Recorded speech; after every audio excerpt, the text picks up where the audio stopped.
नमस्कार साथियों, समसामयिक मुद्दों से संबंधित प्रश्नावली श्रृंखला के साथ मैं अमित आप सभी का स्वागत करता हूं। और आज के हमारे प्रश्न किन मुद्दों पर आधारित हैं, आइए सबसे पहले एक नज़र डालते हैं। अंतर्राष्ट्रीय जैव विविधता दिवस कब मनाया गया, इसके बारे में बात करेंगे हम पहले प्रश्न में। प्रधानमंत्री वय वंदना पेंशन योजना कितने दिनों के लिए बढ़ा दी गई है, इसके विषय में बात करेंगे दूसरे प्रश्न में। तीसरे प्रश्न में हम बात करेंगे विश्व माप विज्ञान यानी कि मेट्रोलॉजी दिवस के बारे में। तत्पर कार्यक्रम क्या है, इसके बारे में बात करेंगे चौथे प्रश्न में। सुकून कोविड-19 बीट द स्ट्रेस, इसके बारे में हम बात करेंगे पांचवें प्रश्न में। मंदिर को पूर्ण रूप से सौर ऊर्जा से रोशन करने की योजना कहां लाई गई है, इसके विषय में हम बात करेंगे छठे प्रश्न में। पीपीई किट के निर्माण में भारत का कौन सा स्थान है विश्व में, ये शामिल होगा सातवें प्रश्न में।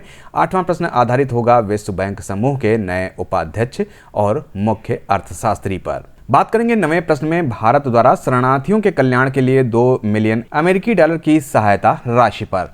वहीं 10वां प्रश्न आधारित होगा यूपी स्टार्टअप फंड से। तो हमारे पास पहला प्रश्न है, हाल ही में अंतर्राष्ट्रीय जैव विविधता दिवस कब मनाया गया। हमारे पास ऑप्शन है 21 मई, 22 मई, 23 मई या 24 मई।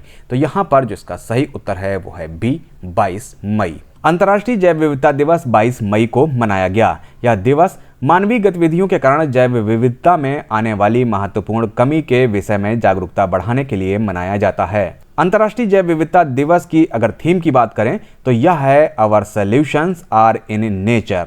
हमारे पास अगला प्रश्न है, हाल ही में प्रधानमंत्री वय वंदना योजना को कब तक के लिए बढ़ा दिया गया है। हमारे पास ऑप्शन है 2021, 2022, 2023 या 2024 तक।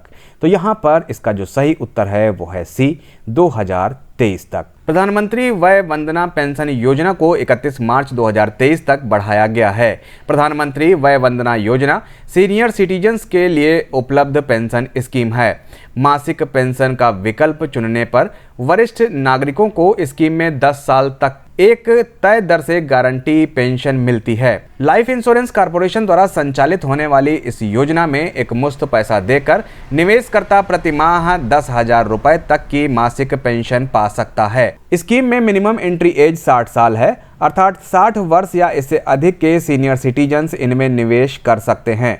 अधिकतम उम्र की कोई सीमा नहीं है। एक व्यक्ति अधिकतम 15 लाख रुपए स्कीम में निवेश कर सकता है। हमारे पास अगला प्रश्न है, हाल ही में मनाए गए विश्व माप विज्ञान दिवस की थीम क्या है। हमारे पास ऑप्शन है measurement for business, measurement for world trade, measurement for transport, measurement for global trade. तो यहाँ पर जो इसका सही उत्तर है वो है D, measurement for global trade. विश्व माप विज्ञान या मेट्रोलॉजी दिवस की theme measurement for global trade यानी कि वैश्विक व्यापार के लिए माप है। प्रत्येक वर्ष 20 मई को विश्व माप विज्ञान यानी कि मेट्रोलॉजी दिवस मनाया जाता है। इसे मनाए जाने का उद्देश्य विज्ञान, उद्योग एवं जीवन की गुणवत्ता के लिए सटीक एवं शुद्ध मापन करना है। हमारे पास अगला प्रश्न है, निम्नलिखित में से किस शहर में पैदल श्रमिकों की थकाऊ यात्रा को आसान बनाने के लिए तत्पर कार्यक्रम की शुरुआत की गई है। हमारे पास ऑप्शन है कानपुर, बंगलुरु, रांची या पुणे। तो यहाँ पर जो इसका सही उत्तर है वो है सी, रांची। रांची में पैदल श्रमिकों की थकाऊ यात्रा को आसान बनाने के लिए तत्पर कार्यक्रम की शुरुआत की गई है। इस कार्यक्रम के अंतर्गत अधिकारी राष्ट्रीय राजमार्गों या किसी अन्य सड़क पर चलने वालों के बारे में जानकारी एकत्र करते हैं, जिससे उन्हें परिवहन की सुविधा प्रदान की जा सके। हमारे पास अगला प्रश्न है, किस राज्य या केंद्र शासित प्रदेश द्वारा सुकून कोविड-19 बीट द स्ट्रेस कार्यक्रम शुरू किया गया है। हमारे पास ऑप्शन है मध्य प्रदेश, चंडीगढ़, जम्मू कश्मीर या हरियाणा। तो यहाँ पर जो इसका सही उत्तर है वो है सी, जम्मू कश्मीर। जम्मू कश्मीर द्वारा सुकून कोविड-19 बीट द स्ट्रेस कार्यक्रम शुरू किया गया है। यह पहल लॉकडाउन से पड़ने वाले मनोवैज्ञानिक प्रभाव को दूर करने के लिए अपनाए जाने वाले उपायों के बारे में जागरूकता फैलाने के लिए शुरू की गई है। इस कार्यक्रम का प्रसारण दूरदर्शन कश्मीर चैनल पर प्रति मंगलवार को प्रातः 9 बजे से किया जाएगा, जिसमें मनोचिकित्सक, प्रख्यात चिकित्सक और मनोवैज्ञानिक स्वास्थ्य पर अपने विचार साझा करेंगे। हमारे पास अगला प्रश्न है, हाल ही में भारत सरकार द्वारा किस मंदिर को पूर्ण रूप से सौर ऊर्जा से रोशन करने की योजना शुरू की गई है? हमारे पास ऑप्शन है तिरुपति बालाजी, सूर्य नारायण मंदिर, सूर्य प्रहर मंदिर या कोणार्क सूर्य मंदिर। तो यहाँ पर जो इसका सही उत्तर है वो है डी, कोणार्क सूर्य मंदिर। भारत सरकार द्वारा कोणार्क सूर्य मंदिर और कोणार्क शहर को पूर्ण रूप से सौर ऊर्जा से रोशन करने की शुरुआत की गई है। शहर में बिजली की पूरी जरूरत सोलर ऊर्जा के जरिए पूरी होगी। योजना के तहत 10 मेगावाट ग्रिड से जुड़ी सौर परियोजना और सौर वृक्ष, सौर पेयजल कियोस्क जैसे विविध उपयोगों में ग्रिड से हटकर सौर ऊर्जा का प्रयोग किया जाएगा। हमारे पास अगला प्रश्न है, वर्तमान में दुनिया में पीपीई किट के निर्माण में भारत का कौन सा स्थान है? हमारे पास ऑप्शन है पहला, दूसरा, तीसरा या चौथा। तो यहाँ पर जो इसका सही उत्तर है वो है बी, दूसरा स्थान। वर्तमान में दुनिया में पीपीई किट निर्माण में भारत चीन के बाद दूसरा सबसे बड़ा निर्माता बन गया है। वर्तमान में भारत में हर दिन 2.06 लाख पीपीई किट का उत्पादन हो रहा है। हमारे पास अगला प्रश्न है, निम्नलिखित में से किसे विश्व बैंक समूह का नया उपाध्यक्ष और मुख्य अर्थशास्त्री नियुक्त किया गया है? हमारे पास ऑप्शन है Carmen Reinhart, Anshula Kant, Eric Abel या साहिब ए मोहिब।